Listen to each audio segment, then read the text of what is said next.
Las cebollas, onions. We're here, said Isabel as the truck turned into camp and slowed to a crawl. Esperanza stood up and looked over the cab. They were in a large clearing, surrounded by grape fields.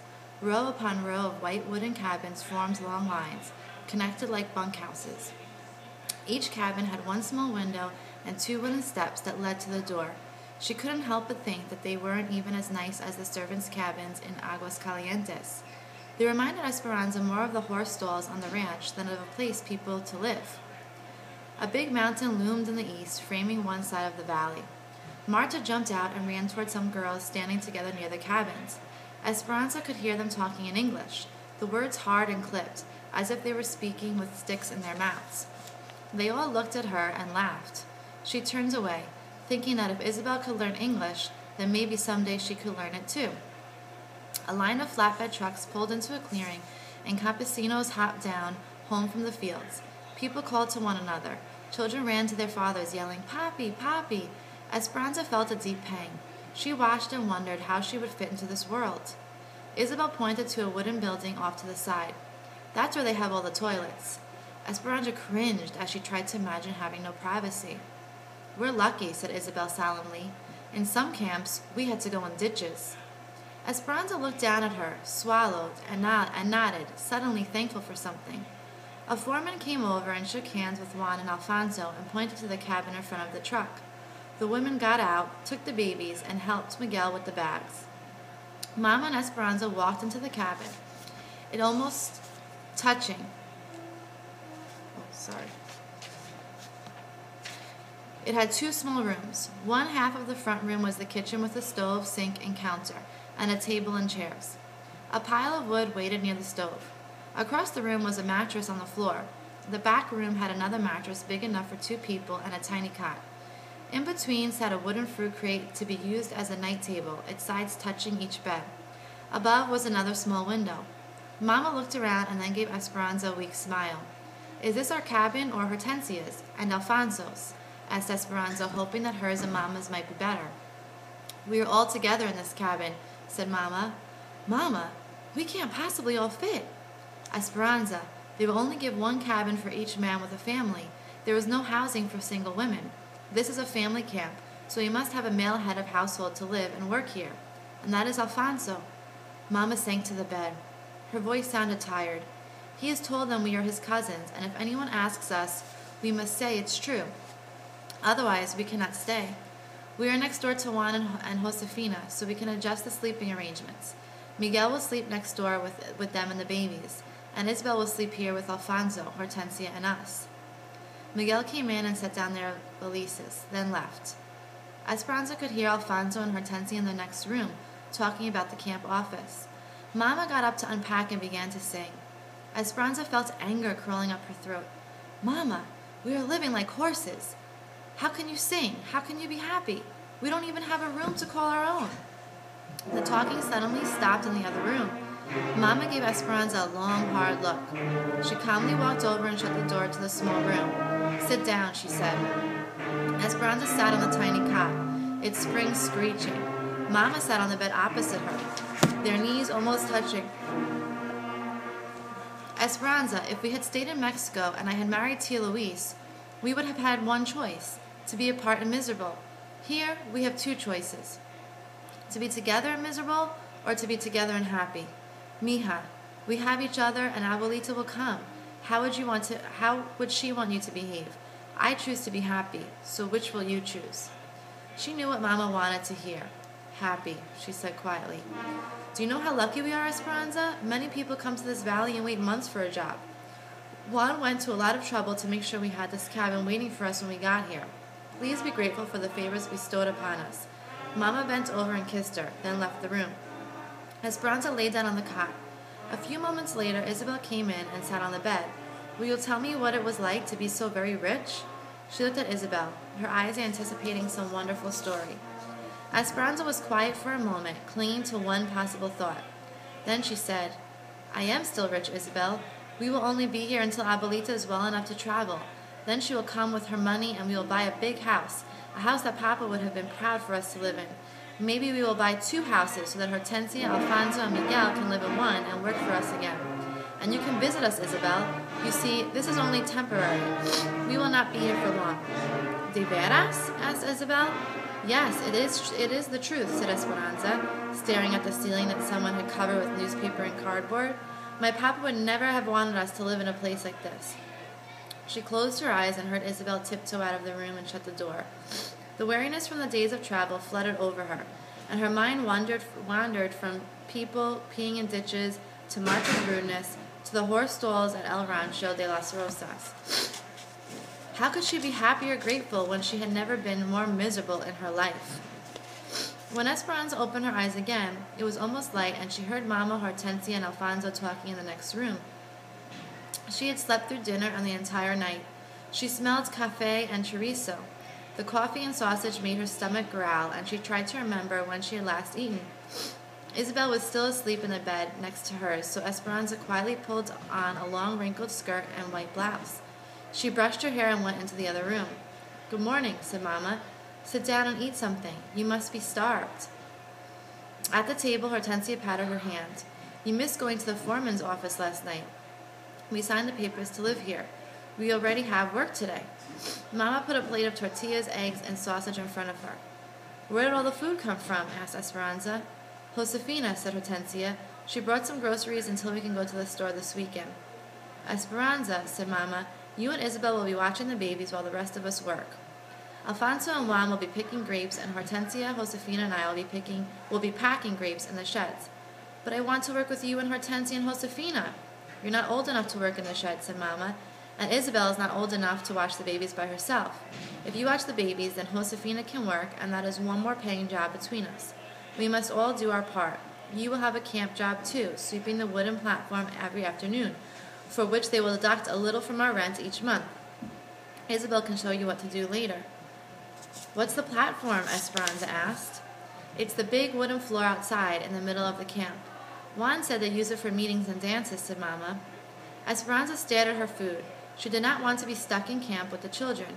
"Where's Miguel?" she asked. "He already left for Bakersfield with some other men to look for work at the railroad," said Alfonso. Isabel came out of the bedroom, rubbing her eyes. "Mi sobrina, my niece," said Hortensia, hugging Isabel. "Go say good morning to your mother and father before we will all leave for work." Isabel hugged her and ran next door. Esperanza studied Mama as she made un burrito de frijoles for lunch and wrapped the soft tortilla filled with pinto beans in paper. She looked different. Was it the long cotton dress and the big flowered apron tied at her waist? No, it was more than that. "Mama," said Esperanza, "your hair." Mama's hair ran down her back in a single long braid, almost touching her waist. Esperanza had never seen Mama wear her hair that way. It was always done up in her beautiful plaited bun, or when she was ready for bed, brushed out and flowing. Mama looked shorter and somehow not herself. Esperanza didn't like it. Mama reached up and stroked the back of her head. She seemed embarrassed. I figured out that I can't wear a hat with my hair on top of my head. And this makes more sense, does it not? After all, I'm going to work today, not to a fiesta." Then she hugged Esperanza.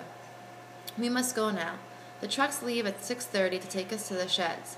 Take good care of the babies and stay with Isabel. She knows the camp." As the three of them walked out, Esperanza noticed Mama reaching up, hesitantly touching her hair again. When Esperanza finished eating, she went outside and stood on the front step. Instead of facing another row of cabins, their cabin was in the last row facing the fields. Straight ahead, across a dirt road, were several chinaberry trees and a mulberry tree that provided deep shade over a wooden table. Beyond the row of trees were grape fields, still lush. To the right, across a grassy field, was the main road. A truck piled high with produce drove by, losing a cloud of debris. After it passed, the sharp smell told her they were onions, the dry outer skins being shredded by the wind. Another truck followed. Again, the smell bit into her senses. It was still early, so the air was cool, but the sun was bright and she knew it would be hot soon. The hens pecked and poked around the front steps. They must have been happy to be off the train. Esperanza shooed them out of her way as she turned and walked next door. The babies were still in their pajamas. Isabel was struggling to feed Lupe her oatmeal while Pee-Pee crawled on the floor. Splotches of his cereal still stuck to his cheeks. As soon as he saw Esperanza, he reached up for her. "Let's clean them up," said Isabel, "and then I'll show you the camp. First, Isabel took Esperanza to the platform she was to sweep and showed her where the rooms were stored. Then they walked through the rows of cabins, each with a baby on her hip. As they passed open doors, Esperanza could already smell the beans and onions that someone had started simmering for dinner. Women were dragging big metal washtubs beneath the shade trees.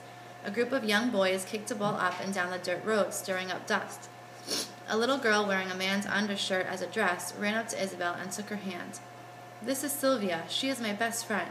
Next week we will go to school together." Sylvia switched around and grabbed Esperanza's free hand. Esperanza looked down at Sylvia's dirty hands.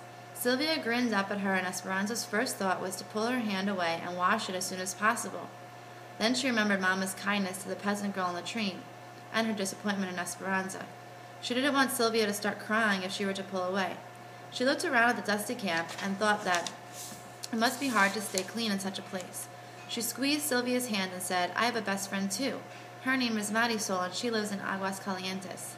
Isabel introduced Esperanza to Irene and Melina, two women who were hanging clothes to dry in a long line stretched between the cabins and a tree.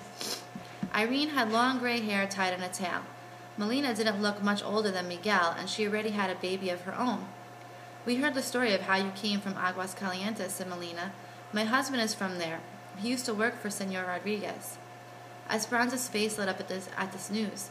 "He knew my father since he was a boy." "Do you think your husband knew Marisol, Senor Rodriguez's daughter?" Melina laughed. No, I'm sure he didn't. He was un campesino, a field servant. He would not know the family." Esperanza felt awkward and didn't mean to make Melina admit that her husband was a servant, but Melina didn't seem bothered and began recalling other farms her husband had worked on in Aguas Calientes. Isabel pulled on Esperanza's arm. "We need to change the babies." As they walked back to the cabin, she said, "They are mother and daughter. They come over to talk and crochet with my mother all the time." "How do they know all about us already?" Isabel raised her hand and made her fingers tap up and down on her thumb as if a mouth was talking. "Everyone in camp knows each other's business." "Do you know how to change a diaper?" asked Esperanza when they got back to the cabin. "Certainly," said Isabel. "I will change them and you can rinse out the diapers. We need to do some laundry, too." Esperanza watched as the young girl laid the babies down one at a time, unpinned their diapers, wiped their bottoms clean, and pinned on fresh diapers. Isabel handed Esperanza the smelly bundles and said, "Take them to the toilets and dump them and I'll fill the wash tub." Esperanza held them at arm's length and almost ran to the toilets. Several more onion trucks passed by, their smell accosting her eyes and nose as much as the diapers. By the time she got back, Isabel had already filled 2 wash tubs with water from an outside pipe and was swirling soap around in one of them. A washboard was propped inside.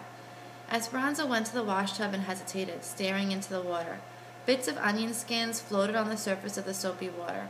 She held the corner of one of the diapers, lightly dipping it in and out of the water, her hand never getting wet. After a few seconds, she gingerly lifted the diaper from the water. "Now what?" she said. "Esperanza, you must scrub them, like this." Isabel walked over, took the diapers, and plunged them into the water up to her elbows. The water quickly became murky. She rubbed the diapers with soap, vigorously scrubbed them back and forth on the washboard, and wrung them out. Then she transferred them next to the tub, rinsing and wringing again. Isabel shook out the clean diapers and hung them on the line stretched between the Chinaberry and mulberry trees. Then she started on the clothes. Esperanza was amazed. She had never washed anything in her life, and Isabel, who was only 8 years old, made it look so easy. Puzzled, Isabel looked at Esperanza. "Don't you know how to wash clothes?" "Well, Hortensia took everything out to the laundry quarters, and the servants, they always—" She looked at Isabel and shook her head. "No." Isabel's eyes got bigger, and she looked worried. "Esperanza, when I go to school next week, you will be here alone with the babies and will have to do the laundry." Esperanza took a deep breath and said weakly, "I can learn." "And later today, you must sweep the platform. You do know how to sweep." "Of course," said Esperanza. She had seen people sweep many times, many times, she assured herself. Besides, she was already too embarrassed about washing to admit anything else to Isabel. Isabel sat with the babies while Esperanza went to sweep the platform. The camp was quiet, and even though it was late in the day, the sun was unrelenting. She retrieved the broom and stepped onto the wooden floor. Dried and brittle onion skins were everywhere. In her entire life, Esperanza had never held a broom in her hands, but she had seen Hortensia sweep, and she tried to visualize the memory. It couldn't possibly be